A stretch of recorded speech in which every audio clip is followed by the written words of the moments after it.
Capítulo 1. Nociones sobre el Agartha en Occidente. La obra póstuma de Saint-Yves d'Albedre titulada Misión del Inde, que fue publicada en 1910, contiene la descripción de un centro iniciático misterioso designado bajo el nombre de Agartha. Por lo demás, muchos lectores de este libro debieron suponer que eso no era más que un relato puramente imaginario, una suerte de ficción que no reposaba sobre nada real. En efecto, si se quiere tomar todo al pie de la letra, hay en eso inverosimilitudes que, al menos para aquellos que se atienen a las apariencias exteriores, podrían justificar una tal apreciación, y sin duda Saint-Yves había tenido buenas razones para no hacer aparecer él mismo esta obra, escrita desde hacía bastante tiempo, y que verdaderamente no estaba puesta a punto. Por otra parte, hasta entonces, en Europa no se había hecho apenas mención del Agartha y de su jefe, el Brahmadma, más que por un escritor muy poco serio, Louis Jacoliot, cuya autoridad no es posible invocar. Por nuestra parte, pensamos que éste había oído hablar realmente de estas cosas en el curso de su estancia en la India, pero que después las ha arreglado, como todo lo demás, a su manera eminentemente fantasiosa. Pero, en 1924, se ha producido un hecho nuevo y un poco inesperado, el libro titulado Betes, Hommes et Deux, en el que M. Ferdinando Sendowski cuenta las peripecias de un viaje accidentado que hizo en 1920 y 1921 a través de Asia Central, encierra, sobre todo en su última parte, relatos casi idénticos a los de Saint-Yves, y el ruido que se ha hecho alrededor de este libro proporciona, creemos, una ocasión favorable para romper finalmente el silencio sobre esa cuestión del Agartha. Naturalmente, espíritus escépticos o malévolos no han dejado de acusar a M. Sendowski de haber plagiado pura y simplemente a Saint-Yves, y de revelar, en apoyo de esta alegación, todos los pasajes concordantes de ambas obras. Hay efectivamente un buen número de ellos que presentan, hasta en los menores detalles, una similitud bastante sorprendente. Primero, hay lo que podría parecer más inverosímil en Saint-Yves mismo, queremos decir, la afirmación de la existencia de un mundo subterráneo que extiende sus ramificaciones por todas partes, bajo los continentes e incluso bajo los océanos, y por el cual se establecen comunicaciones invisibles entre todas las regiones de la Tierra. Por lo demás, M. Sendowski, que no toma en cuenta esta afirmación, declara incluso que no sabe qué pensar de ella, aunque la atribuye a diversos personajes que él mismo ha encontrado en el curso de su viaje. Hay también, sobre puntos más particulares, el pasaje donde el rey del mundo es representado ante la tumba de su predecesor, el pasaje donde se trata del origen de los bohemios, que habrían vivido antaño en el Agartha como muchos otros todavía. Saint-Yves dice que hay momentos, durante la celebración subterránea de los misterios cósmicos, donde los viajeros que se encuentran en el desierto se detienen, donde los animales mismos permanecen silenciosos. M. Sendowski asegura que él mismo ha asistido a uno de esos momentos de recogimiento general. Hay sobre todo, como coincidencia extraña, la historia de una isla, hoy día desaparecida, donde vivían hombres y animales extraordinarios. Ahí, Saint-Yves cita el resumen del periplo de Jámbulo por Diodoro de Sicilia, mientras que M. Sendowski habla del viaje de un antiguo budista del Nepal, y no obstante, sus descripciones se diferencian muy poco. Si verdaderamente existen de esta historia dos versiones que provienen de fuentes tan alejadas la una de la otra, podría ser interesante recuperarlas y compararlas con cuidado. Hemos tenido que señalar todas estas aproximaciones, pero tenemos que decir también que no nos convencen en modo alguno de la realidad del plagio. Por lo demás, nuestra intención no es entrar aquí en una discusión que, en el fondo, no nos interesa más que mediocremente.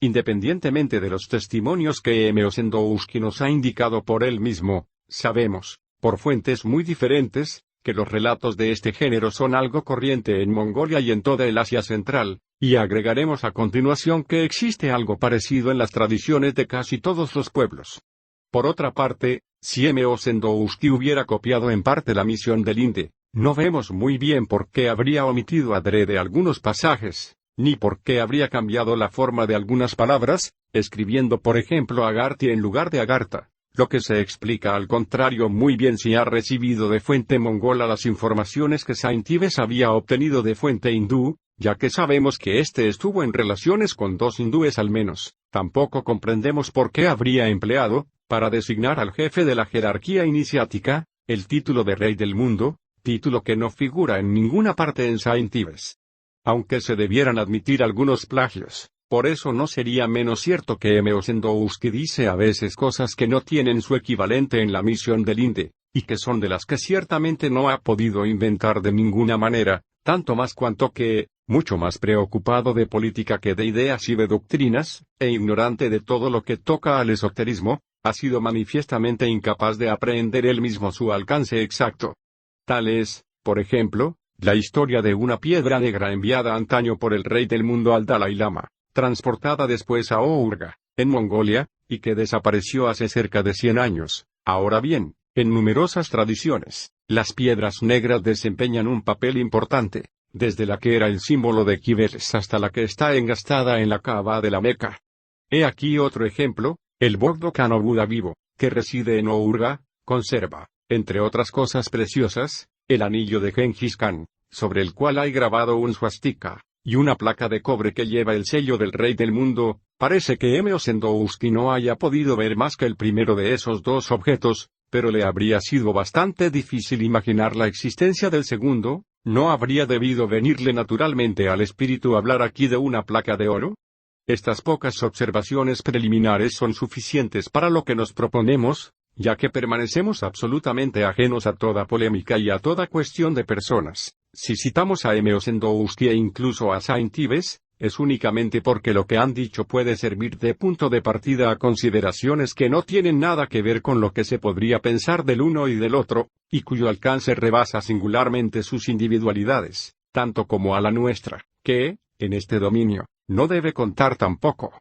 No queremos librarnos, a propósito de sus respectivas obras, a una crítica de textos más o menos vana, sino aportar indicaciones que todavía no han sido dadas en ninguna parte, a nuestro conocimiento al menos, y que son susceptibles de ayudar en una cierta medida a elucidar lo que M. Ossendowski llama el misterio de los misterios. Capítulo 2. Realeza y pontificado. El título de Rey del Mundo, tomado en su acepción más elevada, la más completa y al mismo tiempo la más rigurosa, se aplica propiamente a Manu, el legislador primordial y universal, cuyo nombre se encuentra, bajo formas diversas, en un gran número de pueblos antiguos. A este respecto, recordaremos solo el Minaómenes de los egipcios, del Menú de los celtas y del Minos de los griegos. Por lo demás, este nombre no designa de ningún modo a un personaje histórico más o menos legendario. Lo que designa en realidad, es un principio, la inteligencia cósmica que refleja la luz espiritual pura y formula la ley, Dharma, propia a las condiciones de nuestro mundo o de nuestro ciclo de existencia, y es al mismo tiempo el arquetipo del hombre considerado especialmente en tanto que ser pensante, en sánscrito manava. Por otra parte, lo que importa esencialmente destacar aquí, es que este principio puede ser manifestado por un centro espiritual establecido en el mundo terrestre, por una organización encargada de conservar integralmente el depósito de la tradición sagrada, de origen no humano, Apauruseya, por la que la sabiduría primordial se comunica a través de las edades a aquellos que son capaces de recibirla.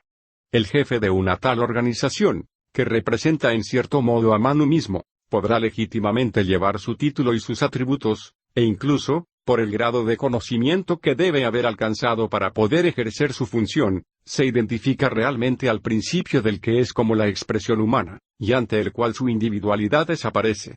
Tal es efectivamente el caso de Lagarta, si ese centro ha recogido, como lo indica Saint Ives, la herencia de la antigua dinastía solar, Suryavansa, que residía antaño en Ayodhya, y que hacía remontar su origen a Vaivasvata, el Manu del ciclo actual.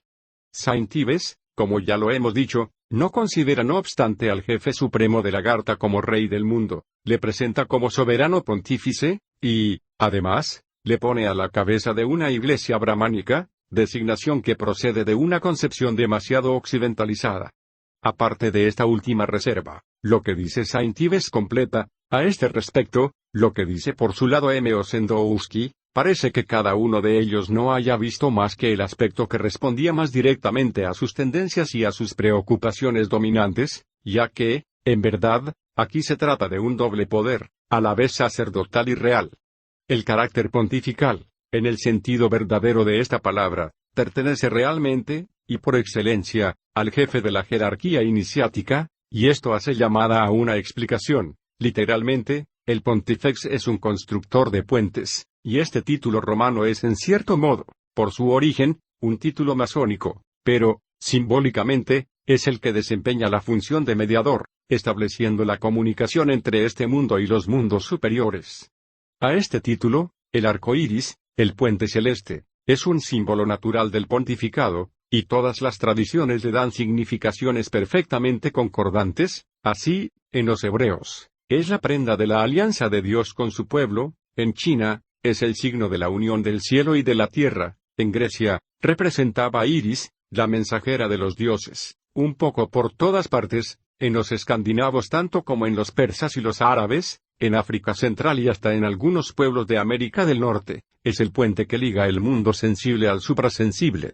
Por otra parte, la unión de los dos poderes sacerdotal y real estaba representada, en los latinos, por un cierto aspecto del simbolismo de Janus, simbolismo extremadamente complejo y de significaciones múltiples. Bajo la misma relación, las llaves de oro y plata figuraban las dos iniciaciones correspondientes. Para emplear la terminología hindú, se trata de la vía de los brahmanes y la de los kshatriyas, pero en la cima de la jerarquía, uno está en el principio común de donde los unos y los otros sacan sus atribuciones respectivas, y por consiguiente más allá de su distinción, puesto que ahí está la fuente de toda autoridad legítima, en cualquier dominio en que se ejerza, y los iniciados de la Garta son Ativarna, es decir, más allá de las castas. En la Edad Media había una expresión en la que los dos aspectos complementarios de la autoridad se encontraban reunidos de una manera que es muy digna de observación. En aquella época, se hablaba frecuentemente de una región misteriosa a la que se llamaba el reino del Prestejuan. Era el tiempo donde lo que se podría designar como la cobertura exterior del centro en cuestión se encontraba formada, en una buena parte, por los nestorianos, o lo que se ha convenido llamar así con razón o sin ella, y los sabeos, y precisamente estos últimos se daban a sí mismos el nombre de Mendaye de Iaia, es decir, discípulos de Juan. A este propósito, podemos hacer a continuación otra precisión. Es al menos curioso que muchos grupos orientales de un carácter muy cerrado, desde los ismaelitas o discípulos del viejo de la montaña hasta los drusos del Líbano, hayan tomado uniformemente, lo mismo que las órdenes de caballería occidentales, el título de guardianes de la Tierra Santa. Ciertamente, la continuación hará comprender mejor sin duda lo que eso puede significar. Parece que Saint Ives haya encontrado una palabra justa, quizás más todavía de lo que él mismo pensaba, cuando habla de los templarios de la Garta. Para que nadie se sorprenda de la expresión de cobertura exterior que acabamos de emplear, agregaremos que es menester tener cuidado con el hecho de que la iniciación caballeresca era esencialmente una iniciación de kshatriyas. Esto es lo que explica, entre otras cosas, el papel preponderante que desempeña en ella el simbolismo del amor. Sea como sea, en estas últimas consideraciones, la idea de un personaje que es sacerdote y rey todo junto no es muy corriente en Occidente, aunque se encuentra, en el origen mismo del cristianismo, representada de una manera destacable por los Reyes Magos. Incluso en la Edad Media, el poder supremo, según las apariencias exteriores al menos, estaba dividido entre el papado y el imperio. Una tal separación puede ser considerada como la marca de una organización incompleta por arriba, si uno puede expresarse así, puesto que no se ve aparecer en ella el principio común del que proceden y dependen regularmente los dos poderes. Así pues, el verdadero poder supremo debía encontrarse en otra parte. En Oriente, el mantenimiento de una tal separación en la cima misma de la jerarquía es, al contrario, bastante excepcional, y no es apenas más que en algunas concepciones búdicas donde se encuentra algo de este género. Queremos hacer alusión a la incompatibilidad afirmada entre la función de Buda y la de Chakravarti o monarca universal, cuando se dice que Sakyamuni, en un cierto momento, tuvo que escoger entre la una y la otra. Conviene agregar que el término Chakravarti, que no tiene nada de especialmente búdico, se aplica muy bien, según los datos de la tradición hindú, a la función del Manu o de sus representantes. Literalmente, es el que hace girar la rueda, es decir, el que, colocado en el centro de todas las cosas, dirige su movimiento sin participar él mismo en él, o que, según la expresión de Aristóteles, es su motor inmóvil. Llamamos muy particularmente la atención sobre esto. El centro de que se trata es el punto fijo que todas las tradiciones están de acuerdo en designar simbólicamente como el polo, puesto que es alrededor de él donde se efectúa la rotación del mundo, representado generalmente por la rueda, tanto en los celtas como en los caldeos y en los hindúes. Tal es la verdadera significación del swastika, este signo que se encuentra difundido por todas partes, desde el extremo oriente hasta el extremo occidente, y que es esencialmente el signo del polo. Sin duda es aquí la primera vez, en la Europa moderna, que se hace conocer su sentido real. En efecto, los sabios contemporáneos han buscado vanamente explicar este símbolo mediante las teorías más fantasiosas. La mayoría de entre ellos, obsesionados por una suerte de idea fija, han querido ver en él, como casi por todas partes, un signo exclusivamente solar, mientras que, si lo ha devenido a veces, no ha podido ser más que accidentalmente y de una manera desviada. Otros han estado más cerca de la verdad al considerar al swastika como el símbolo del movimiento, pero esta interpretación, sin ser falsa, es muy insuficiente, ya que no se trata de un movimiento cualquiera, sino de un movimiento de rotación que se cumple alrededor de un centro o de un eje inmutable, y es el punto fijo el que es, lo repetimos, el elemento esencial al que se refiere directamente el símbolo en cuestión. Por lo que acabamos de decir, ya se puede comprender que el rey del mundo debe tener una función esencialmente ordenadora y reguladora, y se observará que no carece de fundamento que esta última palabra tenga la misma raíz que rex y regere, función que puede resumirse en una palabra como la de equilibrio o de armonía, lo que traduce precisamente en sánscrito el término dharma. Lo que entendemos por eso, es el reflejo, en el mundo manifestado, de la inmutabilidad del principio supremo. Se puede comprender también, por las mismas consideraciones, por qué el rey del mundo tiene como atributos fundamentales la justicia y la paz, que no son más que las formas revestidas más especialmente por ese equilibrio y esa armonía en el mundo del hombre, Manava Loka.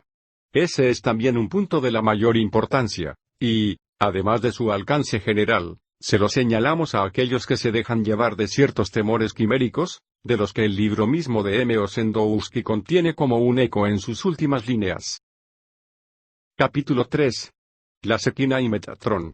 Algunos espíritus temerosos, y cuya comprensión se encuentra extrañamente limitada por ideas preconcebidas, se han asustado por la designación misma del Rey del Mundo, que han relacionado inmediatamente con la de Princeps Hujus Mundi, que se menciona en el Evangelio.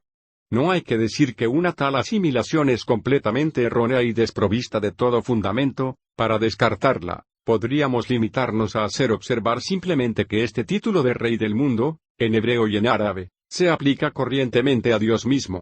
No obstante, como eso puede dar la ocasión a algunas observaciones interesantes, consideraremos a este propósito las teorías de la Cábala hebraica concernientes a los intermediarios celestes, teorías que, por lo demás, tienen una relación muy directa con el tema principal del presente estudio. Los intermediarios celestes de que se trata son la Shekinah y Metatron, y diremos primero que, en el sentido más general, la Shekinah es la presencia real de la divinidad.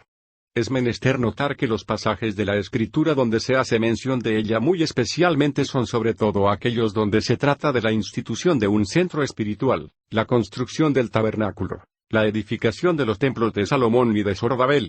Un tal centro, constituido en condiciones regularmente definidas, debía ser en efecto el lugar de la manifestación divina, siempre representada como luz, y es curioso destacar que la expresión del lugar muy iluminado y muy regular, que la masonería ha conservado, parece ser efectivamente un recuerdo de la antigua ciencia sacerdotal que presidía la construcción de los templos, y que, por lo demás, no era particular a los judíos. Volveremos sobre este tema más tarde. No vamos a entrar en el desarrollo de la teoría de las influencias espirituales, preferimos esta expresión a la palabra bendiciones para traducir el hebreo berakot, tanto más cuanto que ese es el sentido que ha guardado muy claramente en árabe la palabra baraka, pero, incluso limitándose a considerar las cosas bajo este único punto de vista, sería posible explicarse la palabra de Elías Levita, que cuenta M. Bulliaud en su obra sobre la Cábala Juive. Los maestros de la Cábala tienen sobre este punto grandes secretos. La Shekinah se presenta bajo aspectos múltiples, entre los cuales hay dos principales, uno interno y el otro externo. Ahora bien, por otra parte, hay en la tradición cristiana una frase que designa tan claramente como es posible estos dos aspectos: Gloria in excelsis Deo, et in terra pax hominibus bonae voluntatis.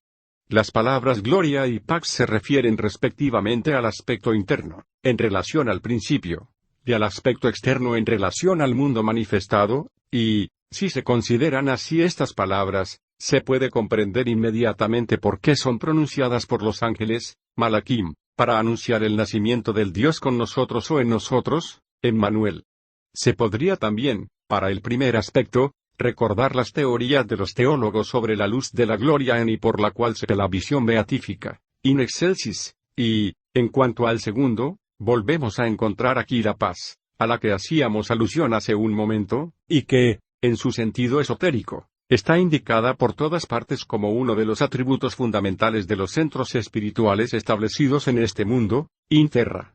Por lo demás, el término árabe sakinah, que es evidentemente idéntico al hebreo sekinah, se traduce por gran paz, lo que es el exacto equivalente de la pax profunda de los Rosacruz, y, por eso, se podría explicar sin duda lo que estos entendían por el templo del Espíritu Santo, como se podrían interpretar también de una manera precisa los numerosos textos evangélicos en los que se habla de la paz, tanto más cuanto que la tradición secreta concerniente a la Sequiná tendría alguna relación con la luz del Mesías. Es sin intención que, cuando da esta última indicación, M. Bulliaud diga que se trata de la tradición reservada a aquellos que prosiguen el camino que desemboca en el Pardes, es decir, como lo veremos más adelante, en el centro espiritual supremo.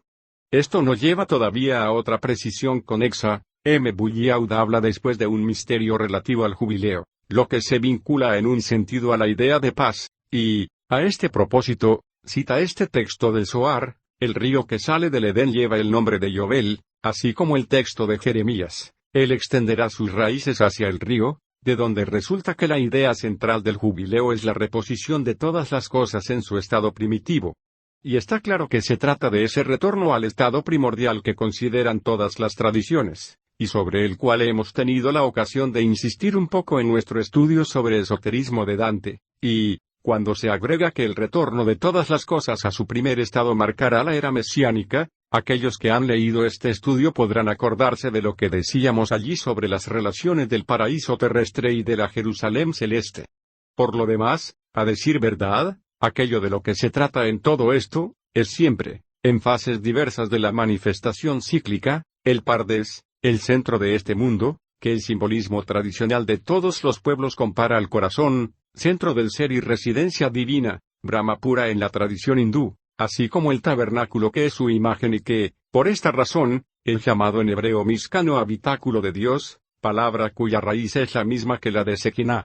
Desde otro punto de vista, la Sequiná es la síntesis de los sefirot. Ahora bien, en el árbol sefirótico, la columna de la derecha es el lado de las misericordia y la columna de la izquierda es el lado del rigor. Así pues, debemos reencontrar también estos dos aspectos en la Sequiná, y podemos precisar ya, para vincular esto a lo que precede, que, bajo una cierta relación al menos, el rigor se identifica a la justicia y la misericordia a la paz. Si el hombre peca y se aleja de la Sequiná, cae bajo el poder de las potencias, Sarim, que dependen del rigor, y entonces la Sequiná es llamada mano de rigor, lo que recuerda inmediatamente el símbolo bien conocido de la mano de la justicia, pero, al contrario, si el hombre se acerca a la Sequiná se libera, y la Sequiná es la mano derecha de Dios, es decir, que la mano de justicia deviene entonces la mano que bendice. Estos son los misterios de la casa de la justicia, Beit Din, lo que es también otra designación del centro espiritual supremo, y apenas hay necesidad de hacer observar que los dos lados que acabamos de considerar son aquellos en los que se reparten los elegidos y los condenados en las representaciones cristianas del juicio final. Se podría establecer igualmente una aproximación con las dos vías que los pitagóricos figuraban por la letra I, y que representaba bajo una forma exotérica el mito de Hércules entre la virtud y el vicio, con las dos puertas celeste e infernal que, en los latinos, estaban asociadas al simbolismo de Janus, con las dos fases cíclicas ascendente y descendente que, en los hindúes, se vinculan igualmente al simbolismo de Ganesa. En fin, es fácil comprender por todo esto lo que quieren decir verdaderamente expresiones como las de intención recta, que volveremos a encontrar después, y de buena voluntad, pax hominibus bonae voluntatis, y aquellos que tienen algún conocimiento de los diversos símbolos a los que acabamos de hacer alusión verán que no carece de fundamento que la fiesta de Navidad coincida con la época del solsticio de invierno, cuando se tiene cuidado de dejar a un lado todas las interpretaciones exteriores, filosóficas y morales, a las que han dado lugar desde los estoicos hasta Kant. La Cábala da a la Shekinah un paredro que lleva nombres idénticos a los suyos, que posee por consiguiente los mismos caracteres, y que tiene naturalmente tantos aspectos diferentes como la Shekinah misma. Su nombre es Metatrón, y este nombre es numéricamente equivalente al de Shaddai, el Todopoderoso, que se dice que es el nombre del Dios de Abraham. La etimología de la palabra Metatrón es muy incierta. Entre las diversas hipótesis que se han emitido sobre este tema, una de las más interesantes es la que le hace derivar del caldeo mitra, que significa lluvia, y que tiene también, por su raíz, una cierta relación con la luz. Por lo demás, si ello es así, sería menester no creer que la similitud con el mitra hindú y zoroastriano constituye una razón suficiente para admitir que haya en eso una apropiación del judaísmo de doctrinas extranjeras, ya que no es de esa manera completamente exterior como conviene considerar las relaciones que existen entre las diferentes tradiciones, y diremos otro tanto en lo que concierne al papel atribuido a la lluvia en casi todas las tradiciones, en tanto que símbolo del descenso de las influencias espirituales del cielo sobre la tierra. A este propósito, señalamos que la doctrina hebraica habla de un rocío de luz que emana del árbol de la vida y por el cual debe operarse la resurrección de los muertos, así como de una efusión del rocío que representa la influencia celeste comunicándose a todos los mundos, lo que recuerda singularmente el simbolismo alquímico y rosacruciano. El término Metatrón conlleva todas las acepciones de guardián, de señor, de enviado, de mediador. Es el autor de las teofanías en el mundo sensible, es el ángel de la faz y también el príncipe del mundo, Sara Olam, y se puede ver por esta última designación que no estamos alejados de ninguna manera de nuestro tema. Para emplear el simbolismo tradicional que ya hemos explicado precedentemente, diremos de buena gana que, como el jefe de la jerarquía iniciática es el polo terrestre, Metatrón es el polo celeste, y este tiene su reflejo en aquel, con el que está en relación directa siguiendo el eje del mundo.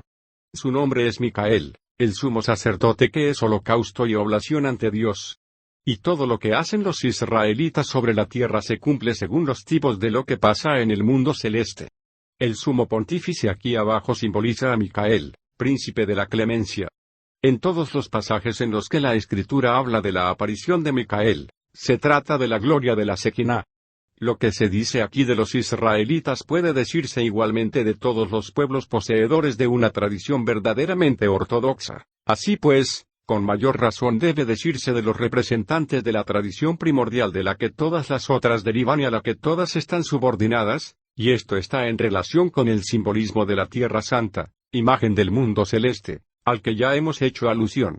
Por otra parte, según lo que hemos dicho más atrás, Metatrón no tiene solo el aspecto de la clemencia, tiene también el de la justicia, no es solo el sumo sacerdote, Cohen Agadol, sino también el gran príncipe, Sara Agadol, y el jefe de las milicias celestes, es decir, que en él está el principio del poder real, así como el del poder sacerdotal o pontifical al que corresponde propiamente la función de mediador. Por lo demás, es menester destacar que Melech, rey, y Maleach, ángel o enviado, no son en realidad más que dos formas de una sola y misma palabra. Además, Malaki, mi enviado, es decir, el enviado de Dios, o el ángel en el cual está Dios, Maleach Elohim, es el anagrama de Micael.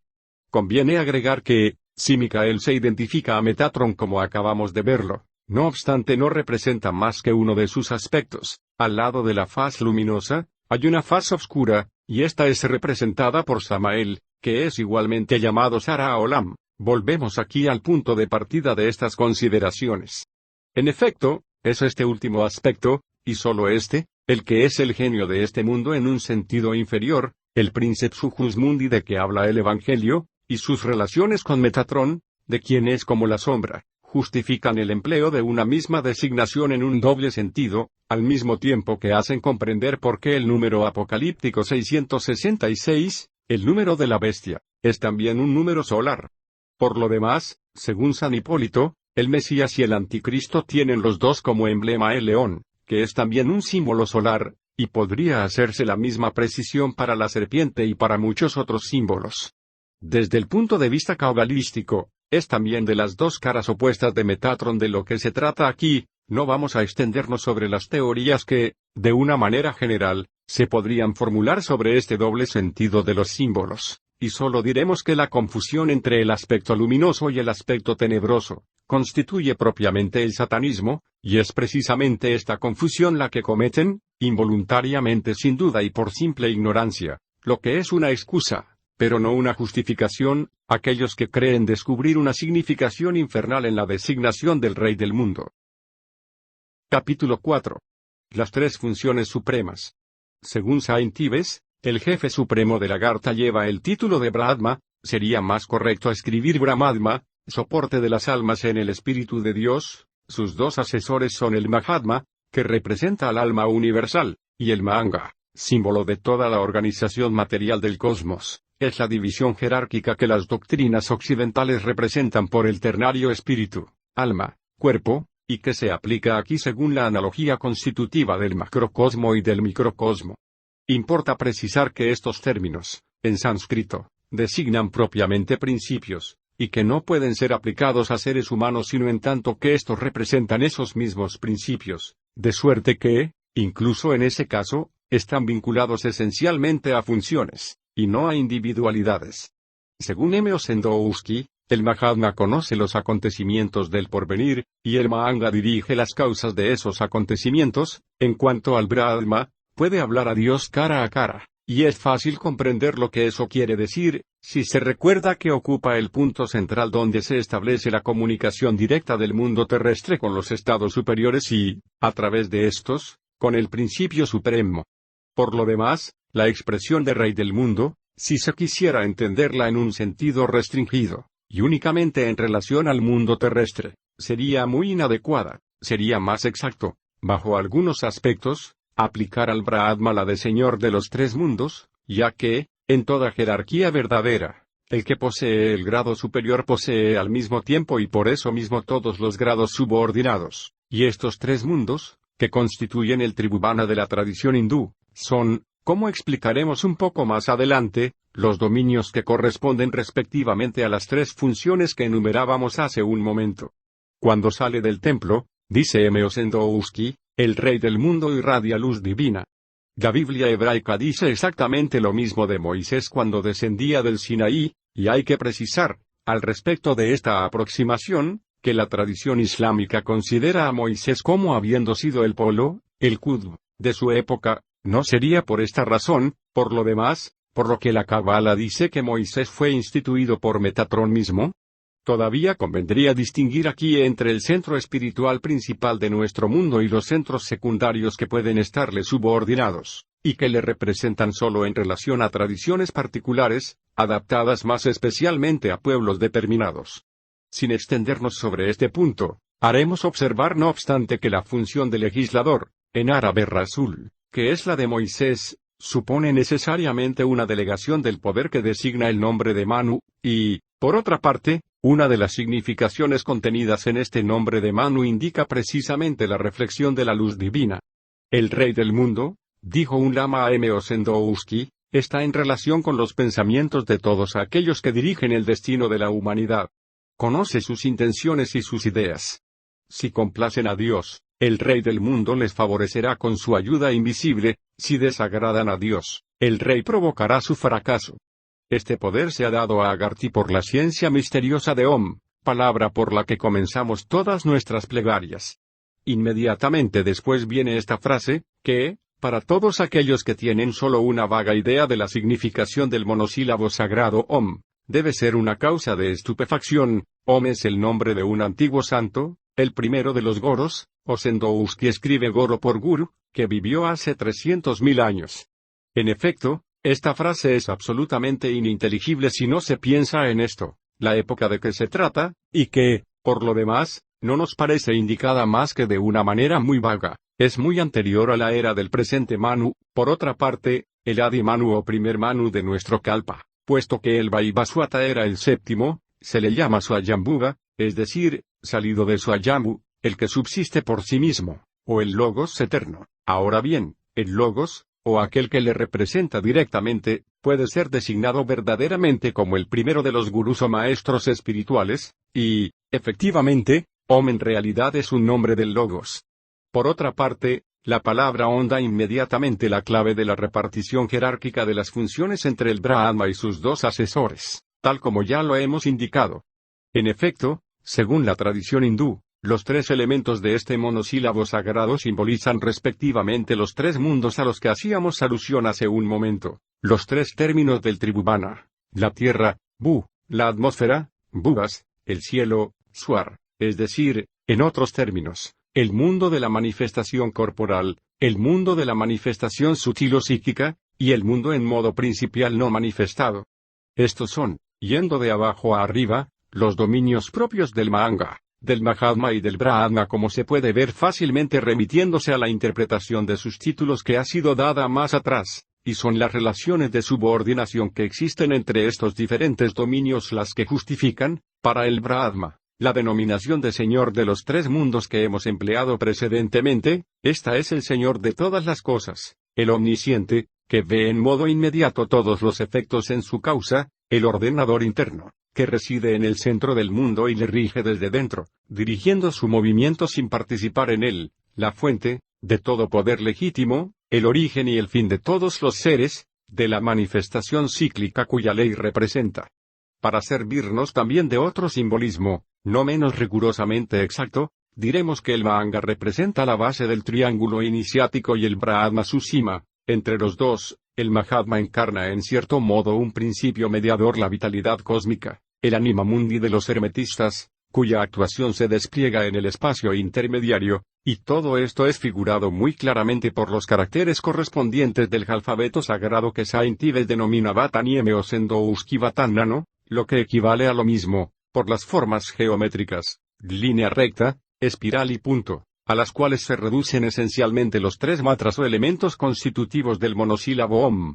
Expliquémonos más claramente todavía. Al Brahma pertenece la plenitud de los dos poderes sacerdotal y real, considerados principalmente y en cierto modo en el estado indiferenciado. Estos dos poderes se distinguen después para manifestarse, y el Mahatma representa más especialmente el poder sacerdotal, mientras que el Mahanga representa el poder real.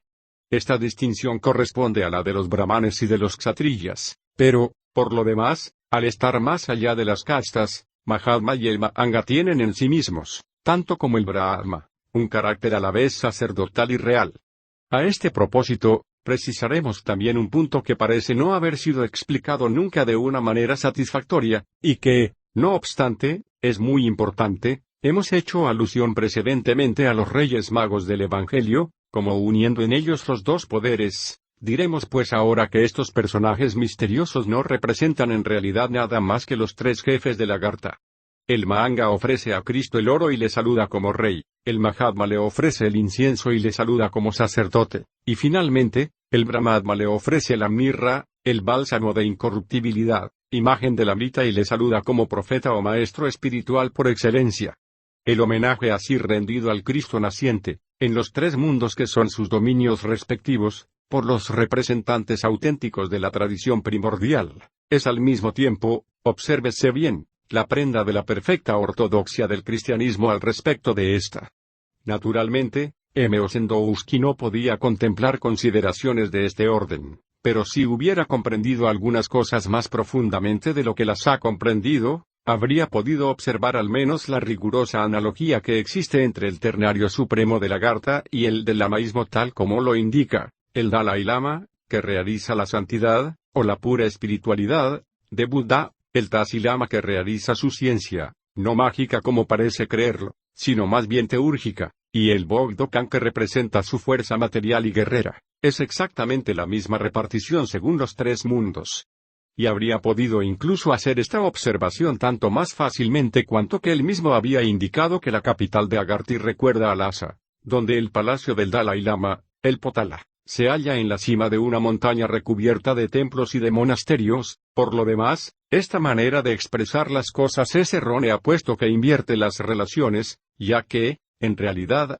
es de la imagen de la que se puede decir que recuerda al prototipo, y no lo contrario. Ahora bien, El centro del lamaísmo no puede ser más que una imagen del verdadero centro del mundo, pero todos los centros de este género presentan, en cuanto a los lugares donde están establecidos, ciertas particularidades topográficas comunes, ya que estas particularidades, muy lejos de ser indiferentes, tienen un valor simbólico incontestable y, además, deben estar en relación con las leyes según las cuales actúan las influencias espirituales. Esa es una cuestión que depende propiamente de la ciencia tradicional a la que se puede dar el nombre de geografía sagrada. Hay todavía otra concordancia no menos destacable. Saint Ives, al describir los diversos grados o círculos de la jerarquía iniciática, que están en relación con algunos números simbólicos, que se refieren concretamente a las divisiones del tiempo, termina diciendo que el círculo más elevado y más cercano al centro misterioso se compone de 12 miembros,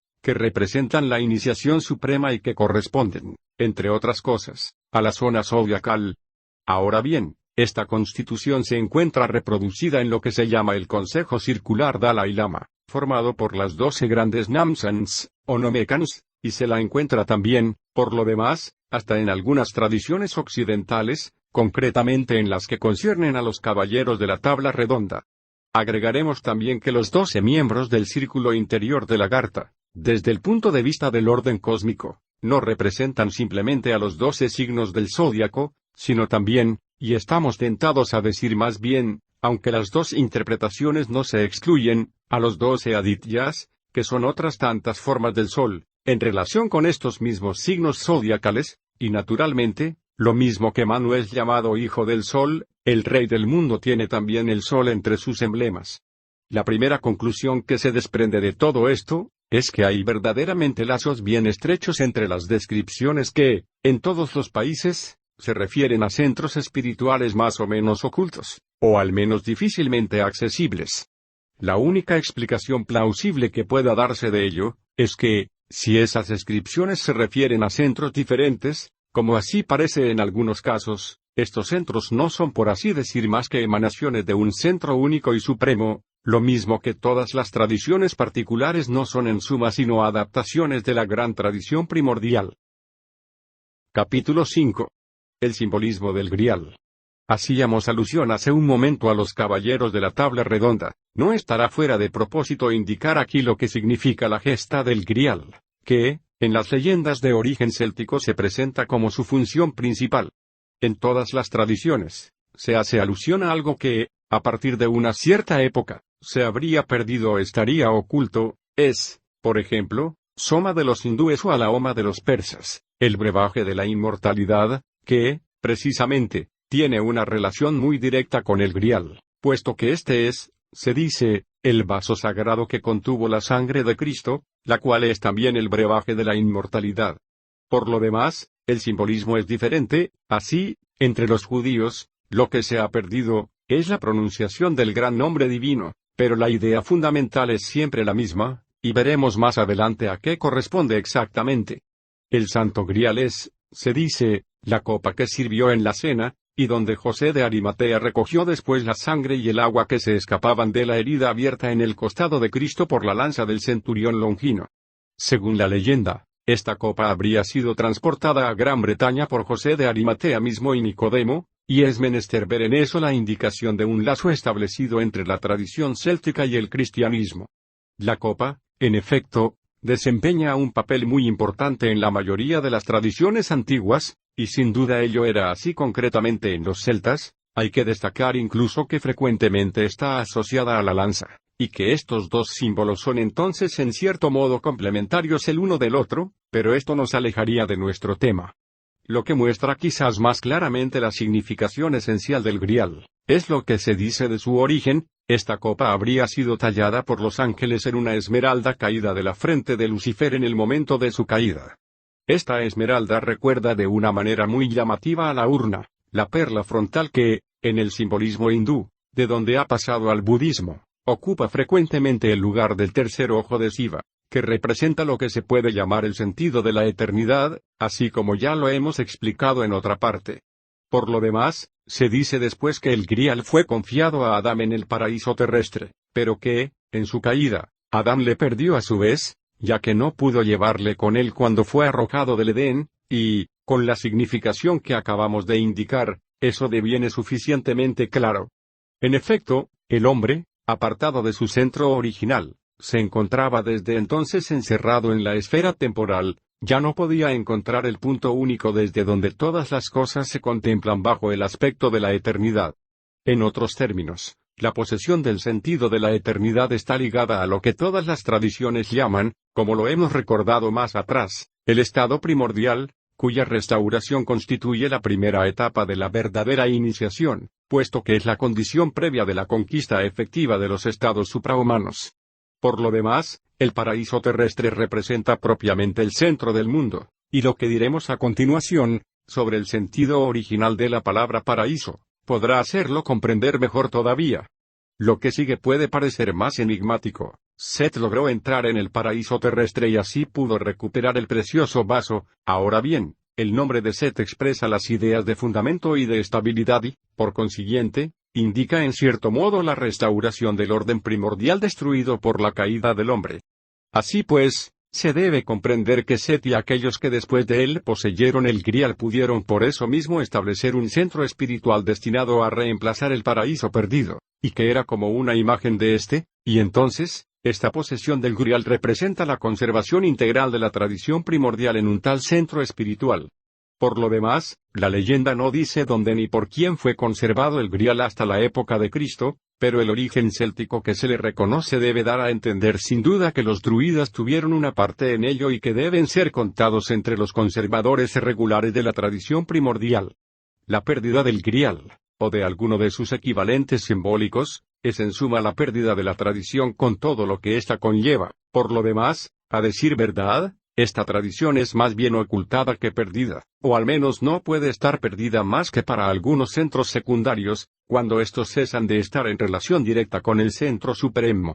En cuanto a este último, guarda siempre intacto el depósito de la tradición, y no es afectado por los cambios que sobrevienen en el mundo exterior. Tanto es así que, según diversos padres de la Iglesia, y concretamente San Agustín, el diluvio no ha podido alcanzar el paraíso terrestre, que es la habitación de Enoch y la tierra de los santos y cuya cima toca la esfera lunar, es decir, se encuentra más allá del dominio del cambio, identificado al mundo sublunar, en el punto de comunicación de la tierra y de los cielos. Pero, del mismo modo que el paraíso terrestre ha devenido inaccesible, el centro supremo, que es en el fondo la misma cosa, puede, en el curso de un cierto periodo, no estar manifestado exteriormente, y entonces se puede decir que la tradición está perdida para el conjunto de la humanidad, ya que no es conservada más que en algunos centros rigurosamente cerrados, y la masa de los hombres no participa ya en ella de una manera consciente y efectiva, contrariamente a lo que había tenido lugar en el estado original.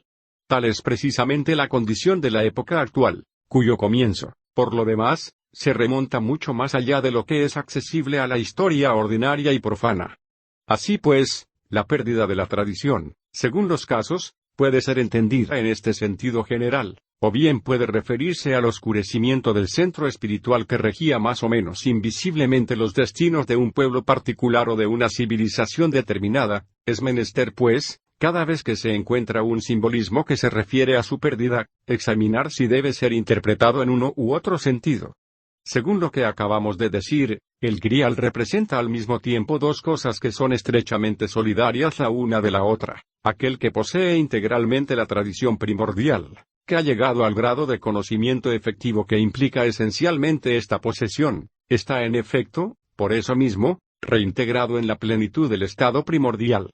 A estas dos cosas, estado primordial y tradición primordial, se refiere el doble sentido que es inherente a la palabra Grial misma, ya que, por una de esas asimilaciones verbales que desempeñan frecuentemente en el simbolismo un papel no desdeñable, y que tienen por lo demás razones mucho más profundas que las que se imaginarían a primera vista, el Grial es a la vez un vaso, grasale, y un libro, gradale o graduale, y este último aspecto designa manifiestamente a la tradición, mientras que el otro concierne más directamente al estado mismo.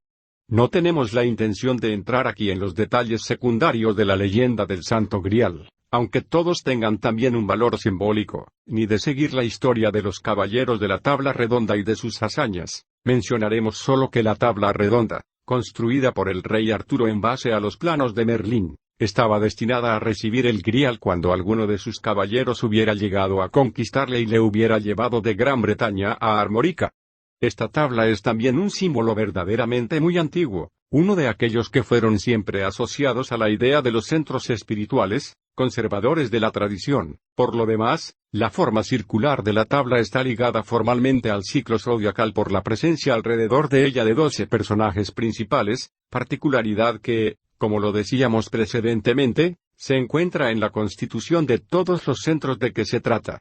Hay también un símbolo que se vincula a otro aspecto de la leyenda del Grial, y que merece una atención especial, es el de Mont Salvat, literalmente Monte de la Salvación, el pico situado en los bordes lejanos al que ningún mortal se acerca, representado como erigiéndose en el medio del mar, en una región inaccesible, y detrás del cual se eleva el sol. Es a la vez la isla sagrada y la montaña polar, dos símbolos equivalentes de los que tendremos que hablar todavía en la continuación de este estudio. Es la tierra de la inmortalidad, que se identifica naturalmente al paraíso terrestre. Para volver al Grial mismo, es fácil darse cuenta de que su significación primera es en el fondo la misma que la que tiene generalmente el vaso sagrado por todas partes donde se encuentra, y que tiene concretamente, en Oriente, la copa sacrificial que contiene originariamente, como ya lo hemos indicado más atrás, el soma védico o el aoma mazdeísta, es decir, el brebaje de la inmortalidad que confiere o restituye, a aquellos que lo reciben con las disposiciones requeridas, el sentido de la eternidad. No podríamos, sin salirnos de nuestro tema, extendernos más sobre el simbolismo de la copa y de lo que contiene. Para desarrollarlo convenientemente, sería menester consagrarle todo un estudio especial, pero la observación que acabamos de hacer nos va a conducir a otras consideraciones que son de la mayor importancia para lo que nos proponemos al presente. Capítulo 6. Melquisedec. Se dice en las tradiciones orientales que el soma, en una cierta época, devino desconocido, de suerte que fue menester, en los ritos sacrificiales, sustituirle por otro brebaje, que no era ya más que una figura de este soma primitivo. Este papel fue desempeñado principalmente por el vino, y es a lo que se refiere, en los griegos, una gran parte de la leyenda de Dionisos. Ahora bien, el vino se toma frecuentemente para representar la verdadera tradición iniciática. En hebreo, las palabras yaí con diéresis en vino y sol misterio se sustituyen la una a la otra porque tienen el mismo número. En los sufis, el vino simboliza el conocimiento esotérico, es decir, la doctrina reservada a la élite y que no conviene a todos los hombres, lo mismo que todos no pueden beber el vino impunemente. De eso resulta que el empleo del vino en un rito confiere a este un carácter claramente iniciático. Tal es concretamente el caso del sacrificio eucarístico de Melquisedec, y ese es el punto esencial sobre el que debemos detenernos ahora. El nombre de Melquisedec, o más exactamente Melquisedec, no es otra cosa, en efecto, que el nombre bajo el cual la función misma del Rey del mundo se encuentra expresamente designada en la tradición judeocristiana. Hemos vacilado un poco a la hora de enunciar este hecho, que conlleva la explicación de uno de los pasajes más enigmáticos de la Biblia hebraica, pero, desde que estábamos decididos a tratar esta cuestión del Rey del mundo, verdaderamente no nos será posible pasarla bajo silencio. Podríamos retomar aquí las palabras pronunciadas por San Pablo a este propósito. Sobre este punto, tenemos muchas cosas que decir, y cosas difíciles de explicar, porque habéis devenido lentos en comprender.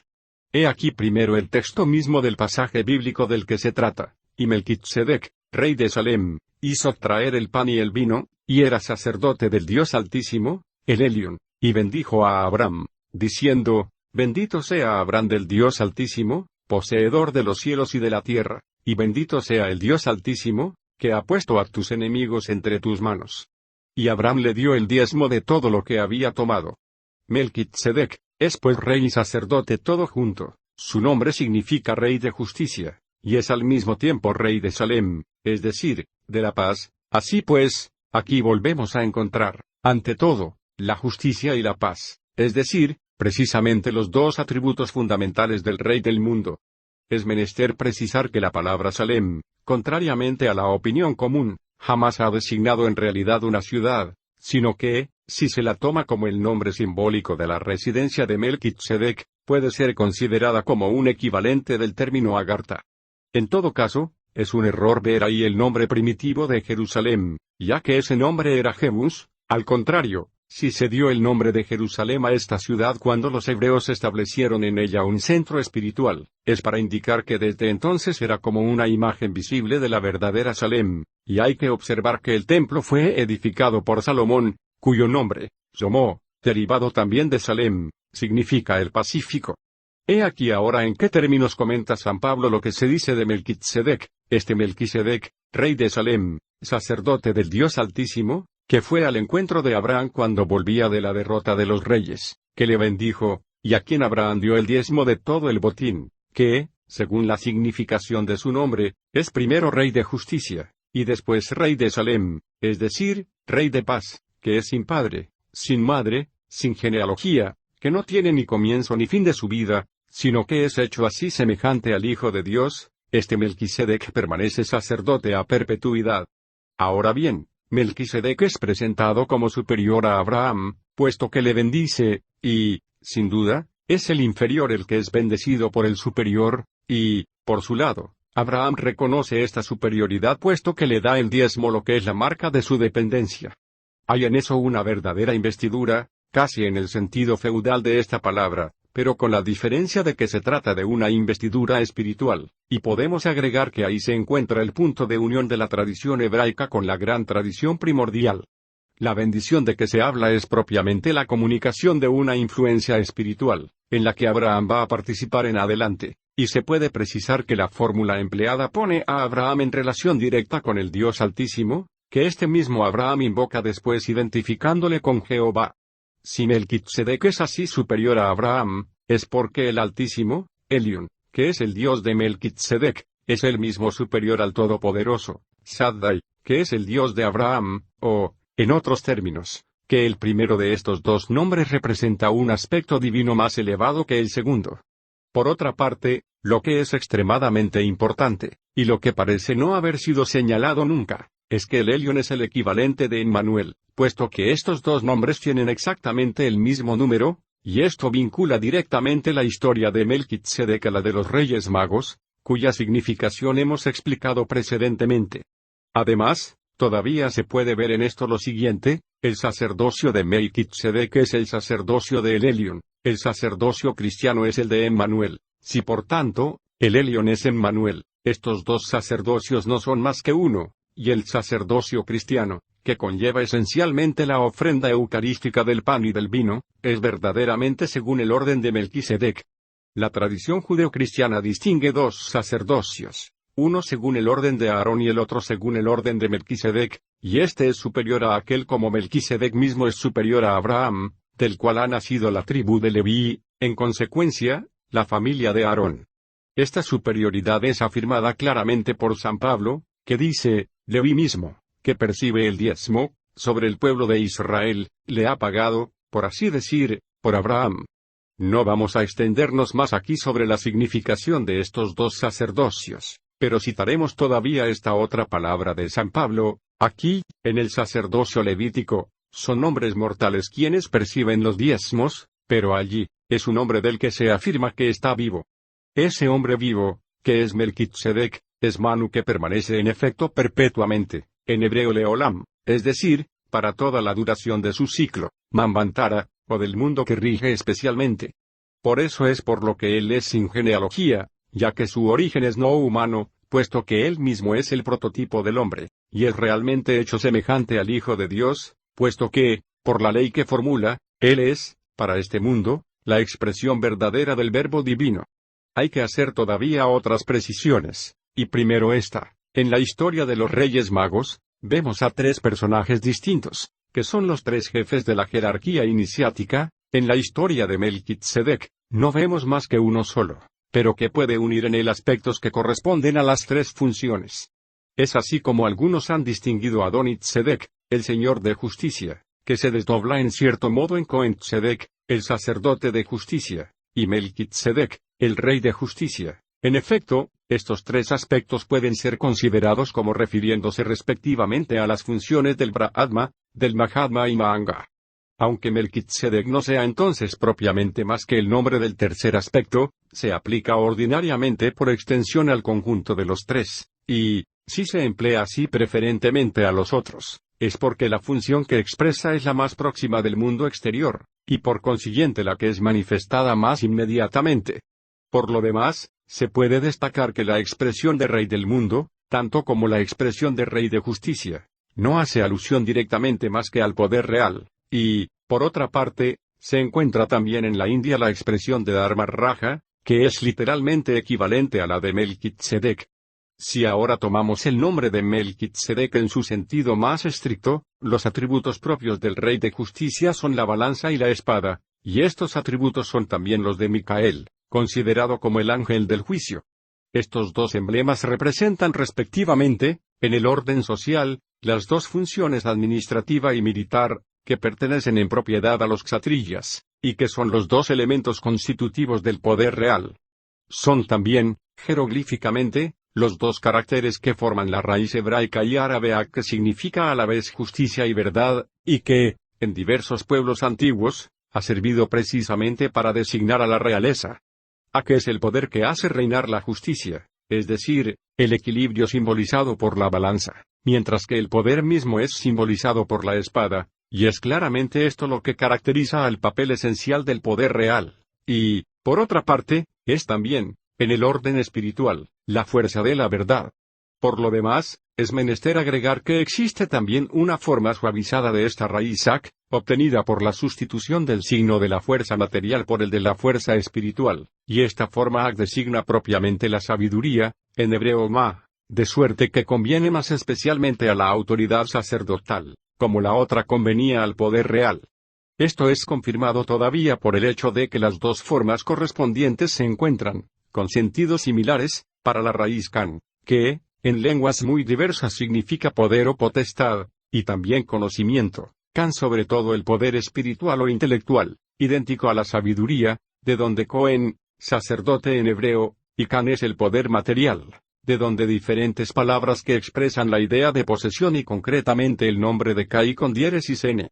Estas raíces y sus derivados podrían dar lugar sin duda todavía a muchas otras consideraciones, pero debemos limitarnos a lo que se refiere más directamente al tema del presente estudio. Para completar lo que precede, volveremos a lo que la Cábala hebraica dice de la Shekinah. Esta está representada en el mundo inferior por la última de las 10 Sefirots, llamado Malkut, es decir, el reino, designación que es bastante digna de precisión desde el punto de vista donde nos colocamos aquí, pero lo que lo es más todavía, es que, entre los sinónimos que se dan a veces a Malkut se encuentra Tzedek, el justo. Esta comparación de Malkut y de Tzedek, o de la realeza, el gobierno del mundo, y de la justicia, se encuentra precisamente en el nombre de Melquisedec. Se trata aquí de la justicia distributiva y propiamente equilibrante, en la columna del medio del árbol sefirótico. Es menester distinguirla de la justicia opuesta a la misericordia e identificada al rigor, en la columna izquierda, ya que son dos aspectos diferentes, y por lo demás, en hebreo, hay dos palabras para designarlas. La primera es tzedaká, y la segunda es din. Es el primero de estos aspectos el que es la justicia en el sentido más estricto y más completo a la vez, que implica esencialmente la idea de equilibrio o de armonía, y que está ligada indisolublemente a la paz. Malkut es el depósito donde se reúnen las aguas que vienen del río de arriba, es decir, todas las emanaciones, gracias o influencias espirituales, que ella difunde en abundancia. Este río de arriba y las aguas que descienden de él recuerdan extrañamente al papel atribuido al río celeste Ganga en la tradición hindú, y se podría hacer observar también que la Shakti, de la que Ganga es un aspecto, no deja de ofrecer ciertas analogías con la Shekinah, aunque no fuera más que en razón de la función providencial que les es común. El depósito de las aguas celestes es naturalmente idéntico al centro espiritual de nuestro mundo. Desde allí parten los 4 ríos del Pardes, que se dirigen hacia los 4 puntos cardinales. Para los judíos, este centro espiritual se identifica a la colina de Sión, a la que aplican la denominación de corazón del mundo, por lo demás común a todas las tierras santas, y que, para ellos, deviene así en cierto modo el equivalente del Meru de los hindúes o del Alborg de los persas. 2. El tabernáculo de la santidad de Jehová, la residencia de la Shekinah, es el santo de los santos que es el corazón del templo, que es, él mismo, el centro de Sión, Jerusalén, como la santa Sión es el centro de la tierra de Israel, como la tierra de Israel es el centro del mundo. Se puede incluso llevar las cosas todavía más lejos, no solo todo lo que se enumera aquí, tomándolo en el orden inverso, sino también, después del tabernáculo en el templo, el arca de la alianza en el tabernáculo, y, sobre el arca de la alianza misma, el lugar de manifestación de la Shekinah, entre los dos querubim, representan como otras tantas aproximaciones sucesivas del polo espiritual. Es también de esta manera como Dante presenta precisamente a Jerusalén como polo espiritual, así como hemos tenido la ocasión de explicarlo en otra parte. 4. Pero esta, desde que se sale del punto de vista propiamente judaico, deviene sobre todo simbólica y no constituye ya una localización en el sentido estricto de esta palabra. Todos los centros espirituales secundarios, constituidos en vista de las adaptaciones de la tradición primordial a condiciones determinadas, son, como ya lo hemos mostrado, imágenes del centro supremo. Sion puede no ser en realidad más que uno de estos centros secundarios, y no obstante identificarse simbólicamente al centro supremo en virtud de esta similitud.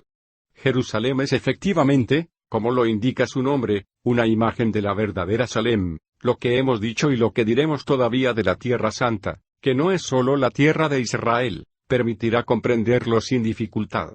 A este propósito, otra expresión muy destacable como sinónima de Tierra Santa, es la de tierra de los vivos, designa manifiestamente la morada de la inmortalidad, de suerte que, en su sentido propio y riguroso, se aplica al paraíso terrestre o a sus equivalentes simbólicos, pero esta denominación ha sido transportada también a las tierras santas secundarias, y concretamente a la tierra de Israel.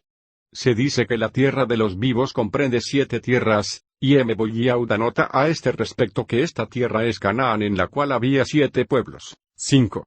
Sin duda, eso es exacto en el sentido literal, pero, simbólicamente, estas 7 tierras, como aquellas de las que se habla en la tradición islámica, podrían corresponder muy bien a los 7 dvipas que, según la tradición hindú, tienen el Meru como centro común, y sobre los cuales volveremos más adelante. De igual modo, cuando los mundos antiguos, o las creaciones anteriores a la nuestra, son figuradas por los 7 reyes de Edom, y aquí el número septenario se encuentra en relación con los 7 días del Génesis, en eso hay una semejanza, demasiado sorprendente para no ser más que accidental, con las eras de los 7 manus contados desde el comienzo del Kalpa hasta la época actual. Capítulo 7. Luz o la morada de inmortalidad. Las tradiciones relativas al mundo subterráneo se encuentran en un gran número de pueblos. No tenemos la intención de juntarlas todas aquí, tanto más cuanto que algunas de entre ellas no parecen tener una relación muy directa con la cuestión que nos ocupa. No obstante, de una manera general, se podría observar que el culto de las cavernas está siempre más o menos ligado a la idea de lugar interior o de lugar central, y que, a este respecto, el símbolo de la caverna y el del corazón están bastante cerca el uno del otro. Por otra parte, hay realmente, tanto en Asia Central como en América y quizás en otras partes también, cavernas y subterráneos donde algunos centros iniciáticos han podido mantenerse desde hace siglos. Pero, al margen de este hecho, hay, en todo lo que se cuenta sobre este tema, una parte simbólica que no es muy difícil de despejar, y podemos pensar incluso que son precisamente razones de orden simbólico las que han determinado la elección de lugares subterráneos para el establecimiento de esos centros iniciáticos, mucho más que motivos de simple prudencia. Saint Ives habría podido explicar quizás este simbolismo, pero no lo ha hecho, y es eso lo que da a algunas partes de su libro una apariencia de fantasmagoría. En cuanto a M. Ossendowski, era ciertamente incapaz de ir más allá de la letra y de ver en lo que se le decía otra cosa que el sentido más inmediato. Entre las tradiciones a las que hacíamos alusión hace un momento, una hay que presenta un interés particular, se encuentra en el judaísmo y concierne a una ciudad misteriosa llamada Luz.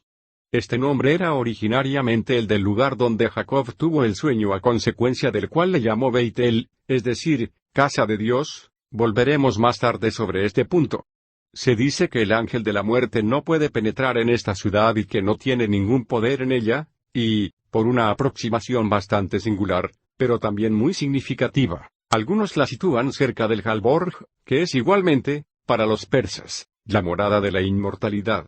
Cerca de Luz hay, se dice, un almendro, también llamado luz en hebreo, en cuya base hay una oquedad por la que se penetra en un subterráneo, y este subterráneo conduce a la ciudad misma, que está enteramente oculta.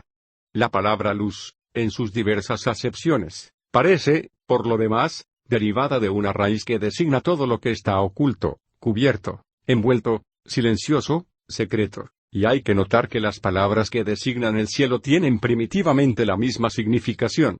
Ordinariamente se relaciona coelum al griego koilon, oquedad, lo que puede tener también una relación con la caverna, tanto más cuanto que Varrón indica esa relación en estos términos, acabo coelum, pero es menester precisar también que la forma más antigua y más correcta parece ser caelum, que recuerda muy de cerca a la palabra caelere, literalmente ocultar.